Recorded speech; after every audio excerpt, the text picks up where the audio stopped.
All right, guys. Yeah, my name's Joe Hegedus. I'm with Leapwell, and we'll be talking about Are You OK today? Thank you for making time. We'll go for about 20-25 minutes of me presenting things, and then I'll take some questions at the end if anyone has them, and let you go on about your day. So, this is something that you may have attended. You probably know a lot of this stuff already. Some of you might even be able to present this stuff already. So even so, I find that sometimes when I attend seminars and presentations on material that I'm quite experienced with, it's usually nice to have some reminders anyways. So today, what will we be doing? We'll be looking at the Are You OK topic in terms of why would we ask it? When would we ask it? What sort of signals would we look for and how we would do that? Also making sure that we can encourage further support for people. Obviously, we cannot solve everything in one, 5 minute or 30-minute sit down with a person. Pretty much nobody can do that, but how can we get them at least the ball rolling for people or get them to get the ball rolling for themselves? And talking about leadership positions, even if you're not a leader, but you might be a person who people look up to. What can you do to have a positive impact on the home culture, the workplace culture, whatever groups or communities you're a part of? Because this does apply to workplaces, but obviously applies across the board through life. So why would we ask? I wanted you to take a moment for just a few seconds and maybe ask yourself why you would ever ask somebody. Why bother? About 20% of Australians experience a significant mental health challenge, pretty much a diagnosable mental health challenge. That's every year.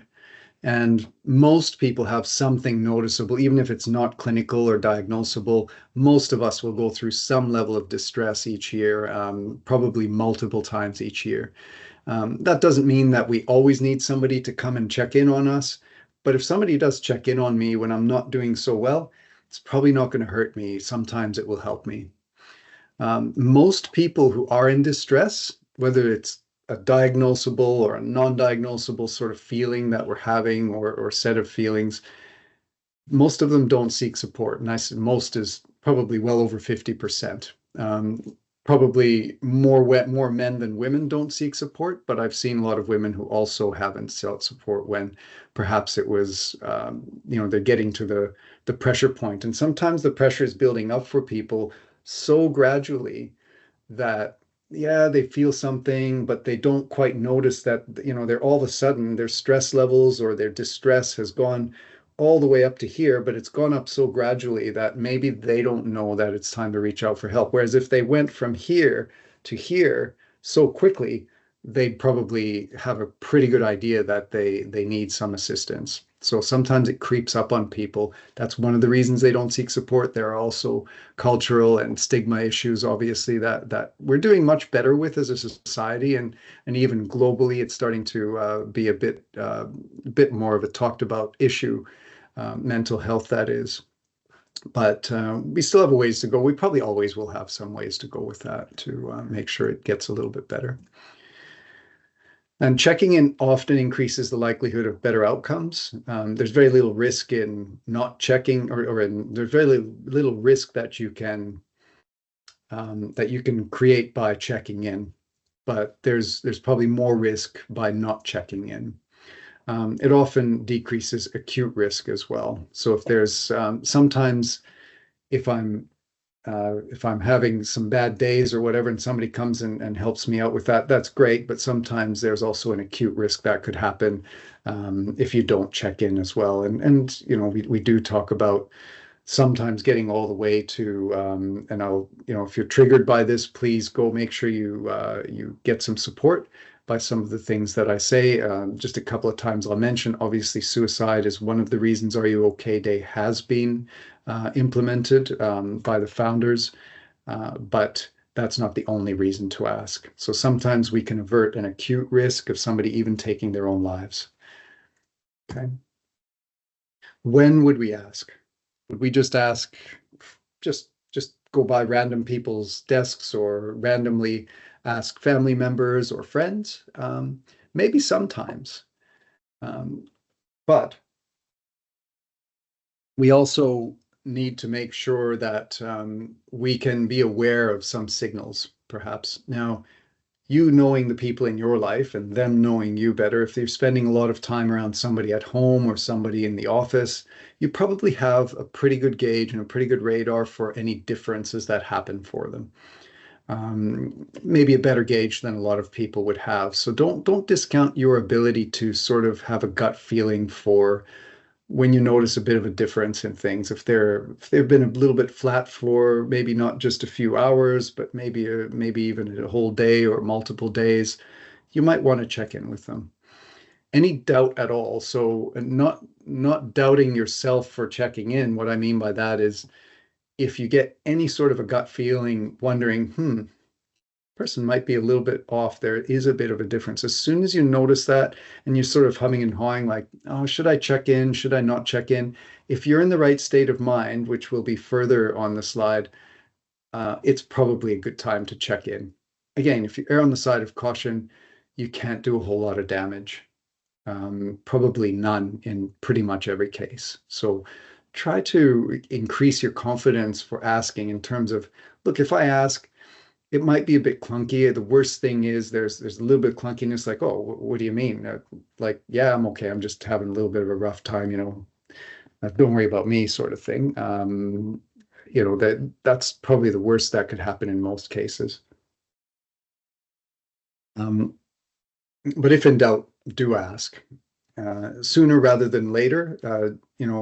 Try not to sort of sit on it for too long and say, oh, I'm going to wait, a couple of weeks to see if this keeps on going. You don't have to wait that long. If you have any inkling to ask, I'd act on it. Um, Not just on Are You Okay Day. We have Christmas, we have birthdays where we do certain things, for each other a little bit differently. And it's nice to commemorate particular things and ways to celebrate somebody's birthday and things like that. But also it's nice to be nice to a person even not on their birthday. Same with this. Uh, please don't wait for September or this particular day to ask. That's just making it a real token. It can feel like a token to a lot of people, especially if you're asking only around this time of year. But if you're asking out of the blue in February, well, that's maybe a different thing as well.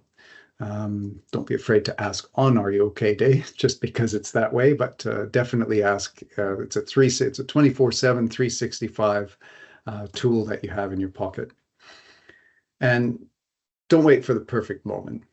That is usually non-existent. So it needs to be a good enough moment, I suppose. There are some times, obviously, that are not appropriate, but you can gauge the timing and gauge the room. If the person is rushing off to a meeting themselves and they're clearly not going to be engaged, if you ask them, maybe that's not the time. Wait till they're back from the meeting. Wait till they sort of sigh at the desk, and you can see that they're not rushing off somewhere, or various different things. Or if it's somebody at home, they're about to head off to their rugby game or whatever, that's again maybe not the time unless you think there's acute risk. Um, and when you're okay enough. So very, very key here. If I'm having a lack of sleep, if I'm stressed, if I'm overwhelmed, myself, maybe somebody should be asking me rather than me asking someone else. Or even if I'm just not quite at that threshold, maybe if I'm generally okay, but I'm only operating at, 30, 40%, it's just sort of one of those days where I just haven't, my kids have been up all night, or I have a new dog and that's bothering me, or whatever it is, they're up all night. Maybe I have a physical injury that's nagging me physically. So these things, just make sure that you're okay enough, sort of the 80/20 rule. If you're sort of hitting the 70, 80% mark of being okay, being alert enough, then that means you're probably in the right zone. So again, don't wait for the perfect feeling yourself to make sure that you're perfect, because you'll never ask then. But yeah, it needs to be beyond a threshold. Do I have enough energy? Not too much stress. Do I have enough time? This is a very important one. Sometimes people have occasionally told me that they went to ask somebody, but they asked the wrong time, because not only so that person might have had time, but this person asking might have had a meeting coming up, and even though they thought, oh, look, I can just cancel that meeting, or I can skip the meeting if I have to. If it's a meeting that's important to you, even if you think you'll skip it, and if you think there's not an acute risk for the person, wait till after the meeting to ask, when the dust is settled and you know that something's not going to be niggling in your mind. Oh, I should be at that meeting, even subconsciously, if half of my mind is on that thing while I'm trying to be present with somebody in a very human way. That will interrupt the connection, and it will interrupt the amount of presence you have to offer. And again, that's a question you can have. Do I have enough presence right now? Some people have a great presence with people naturally at most of the time, but even they sometimes don't have presence. And if you're a person who has less ability to be really taking in what someone is saying and really be with them on their topic, not to solve it necessarily, but to offer presence, that's the biggest thing we can offer them most of the time. Um, so just gauge, can I actually just sit and be with the person? Um, and also not making it about me. Um, sometimes I've done this before in my life. You sort of get excited in a way to almost like the person's telling you about a problem and it's almost identical to something you've gone through. There can be an automatic need to share your story. And you might be sharing it out of excitement that, oh, I have a partner in crime sort of thing. I've had this feeling before. It's almost like now you're seeking their process. They're helping you process your stuff. Or it might just be like, hey, here's something that I've been through. I know where you're coming from, just to show some understanding. That's okay, as long as it's short. It needs to be brief, and it needs to turn right back about them if you're going to do that. Okay. So if somebody's, if their cat died, in a terrible way, and they're just having a rough week because of that. Their cat was, part of their life and really, really important to them. But and you've had your cat die just a couple of years before, similar situation, you felt really connected. Um, yeah, make sure that, oh, well, I actually went through that a couple of years ago. I had a cat die who I was very close to. It's not necessarily the same as yours. Tell me about yours, that sort of thing. And just let them tell the story. Let them guide what they want to say or not say. You don't have to fix it. You can't fix that problem anyways, most of the time.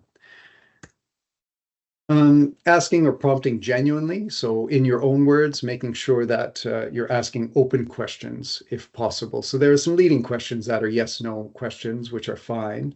But try to ask some open questions. That's, things that aren't just a yes or no reply.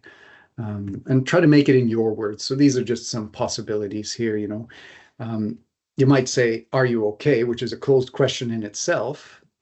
Say, hey, I thought I would just check in if you're okay, right?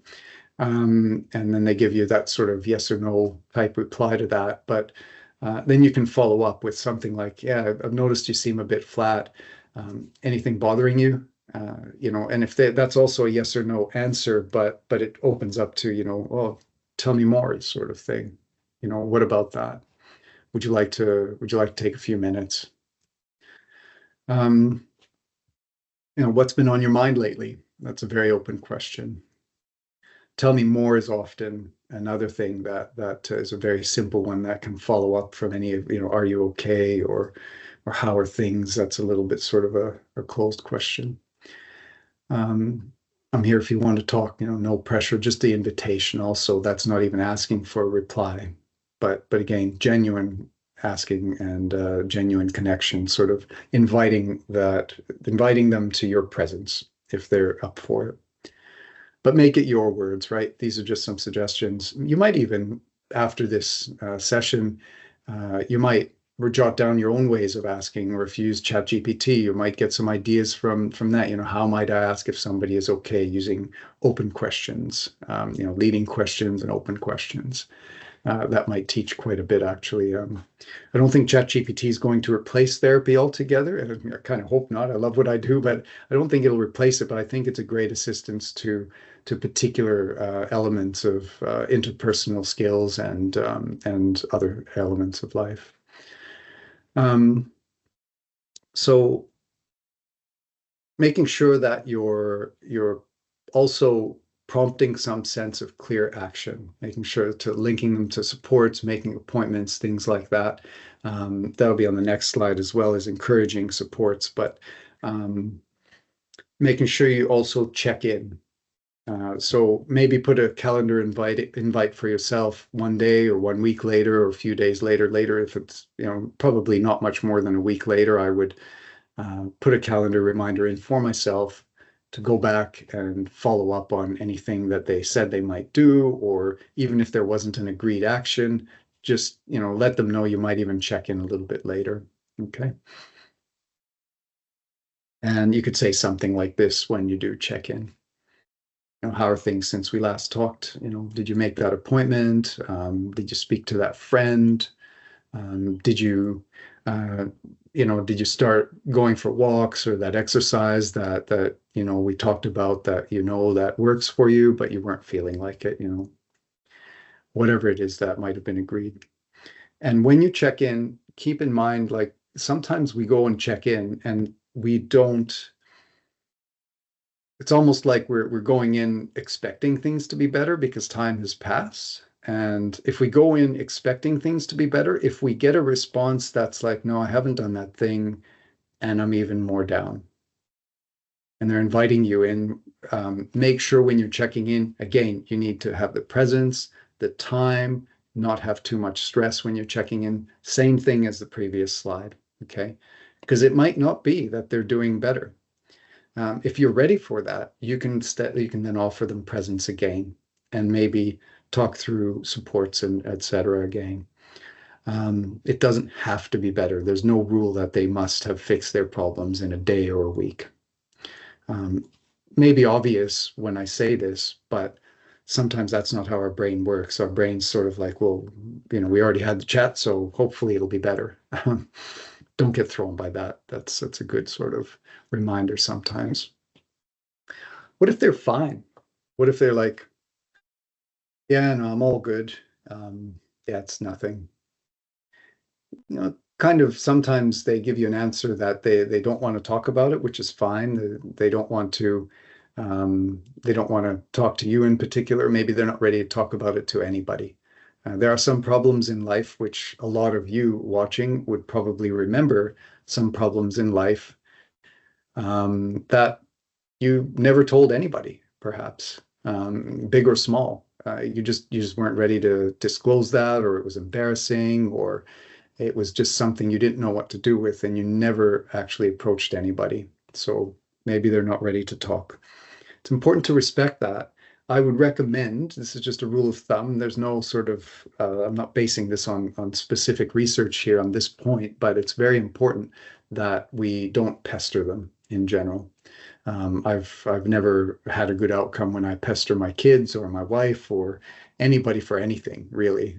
Sometimes if I'm in a persistent mood, I might do that, but usually doesn't result in a good outcome. So if you ask them, you're okay, they say, yeah, I'm fine. It's nothing, and it sort of still seems like it's something. You might say, look, are you sure you don't want to talk? Just seems like you've been a bit flat, sort of thing. You follow up on it maybe one time, but I would leave it at that probably if they're really not taking the invite. And you might let them know, hey, look, I might ask you a little bit later if you don't mind. Feel free to pull me aside also if you do prefer. So just let them know you're there. But yeah, certainly don't push it. And if you think there's something acute, if you're overhearing them talk about something that might be risk of suicide or possibly something going in that, self-harm, suicide, harming somebody else, those types of things, definitely take that up with a family member, a supervisor, a manager, somebody else, HR. If you think there's a bit of risk there, absolutely take it up, but you can't force them to talk. How are we doing for time here? Yeah. So just another few minutes left here. Make sure you look after yourself. Make sure that you know you're not alone. So if you want to reach out, you might tell the person you may bounce it off someone else as well. Sometimes depends on the level of risk. It's nice to keep confidentiality for sure between you and the person if possible, but if it's an acute risk, it's probably good to go seek some support as well. Okay. If it's extremely high risk, then you might take immediate action without telling them, hey, I might bounce this off of somebody else. Um, you don't always tell them that necessarily, because you also need to look after yourself in terms of, look, confidentially, if you want to talk to somebody you can trust on a personal level in your family or friendship group, or perhaps your HR does keep things typically confidential. I have heard cases where HR doesn't do that on occasion. They're people too, they slip. Sometimes you have the wrong people in HR or whatever. If anyone's from HR listening, up your game in that if you haven't been keeping things confidential, that you need to be trusted by your team members, please. Um, any managers or professional sessions for yourself, EAP for yourself, or HR. The employee assistance program is available to you guys, I think, through the main number for Leapwell, and you can make appointments, online on the app or anything like that. It's quite easy to do. So um, definitely use it if you need to. Is there a heavy exchange at all? If you have a heavy exchange with somebody, some of the things that they'll pull up might be something that really hits you hard, whether it's something that is like an experience you've had, or something brand new that absolutely triggers you regardless of your past experience. Make sure that you get some relief. You debrief with somebody if possible, in a confidential way as possible. Even EAP can be used for that. And some people don't realize EAP can be used for, I'm just feeling like I just had a tough conversation with somebody. This thing is like, I haven't been able to sleep for 2 nights because they've been telling me about their trauma. I don't know how to process this.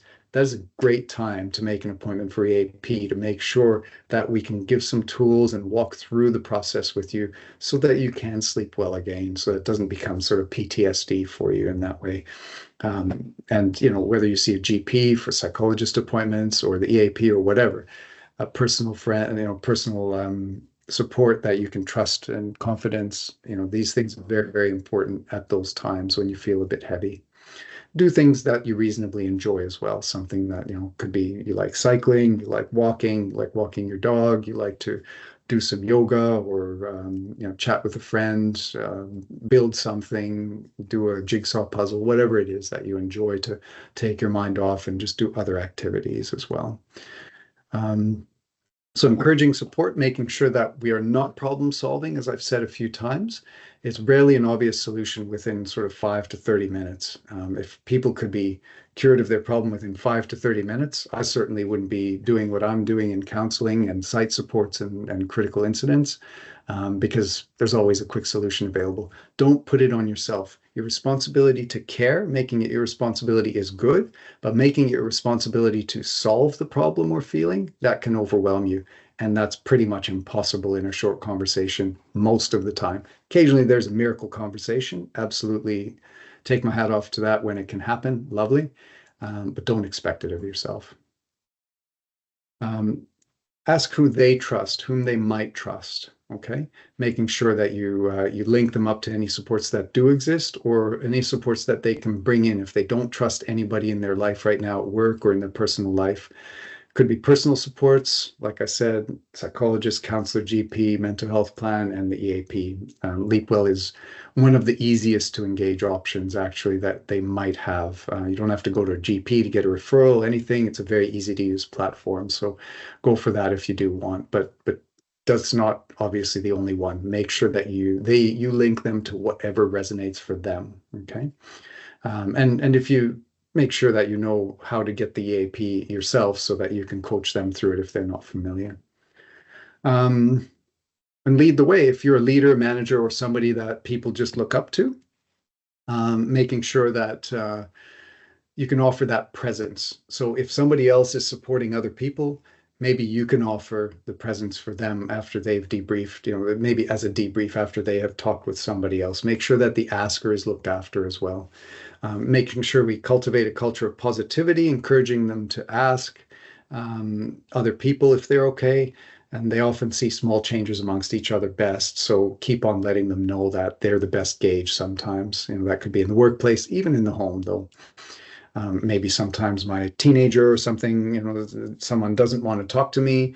We know that they might disclose some things to me, or maybe not. But then encouraging maybe my wife to ask a little more often or something. So if I notice something off, she might be too busy. So making sure that you encourage other people to ask as well. Share if you've reached out for help. So if you've actually ever used, counseling services or something like that, you can share with the person, hey, look, one time I reached out, it kind of worked for me, or it really worked for me, or whatever. It does reduce stigma. I personally have used counseling before in my life as well, so I found it handy a couple of times for sure. Offering training for asking. So if you are in a management position, you're in charge of budget, making sure you can offer training or psychological first aid or other types of training for people who might be interested or have some sort of a natural talent for that sort of thing. They might be very well positioned to do that.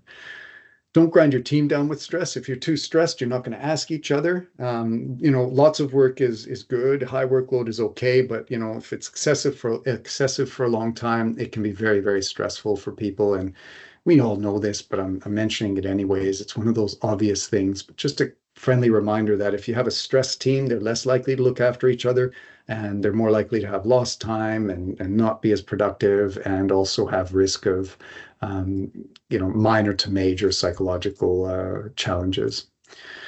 And acknowledge people who care and reach out, who show care to each other, and who ask the questions and say, "Hey, man, that was really, really amazing what you did there for Paul over there." So we've got one question so far. So good question. If the person brushes it off twice and says they're fine, when would you circle back? When you know they're going through something difficult? Very good question. I meant to actually say that. Thank you for prompting that. You would probably circle back if you don't think there's an acute risk, maybe in a day or a few days' time or a week. Again, sort of that check-in period. If you notice that they're still noticeably different from before, right? From not the first time you ask, but from prior to you asking the first time.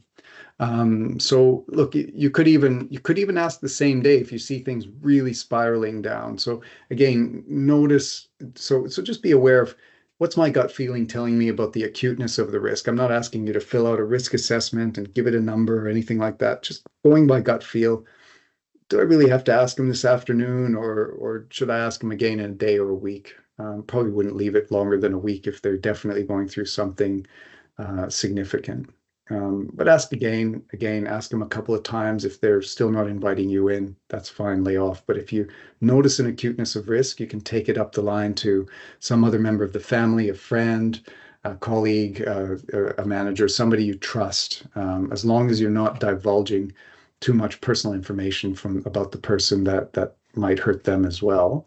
But yeah, very good question. So definitely circle back within a week, I would say, as a general gut feeling there. Thank you very much for attending today and looking after yourselves. And hopefully this will give you a bit more confidence in reaching out to people when you want to. If you even want to bounce it off of other Leapwell professionals, I've got a friend who's doing it tough. How do I go about approaching them? You can even use an EAP session for that if you wanted to.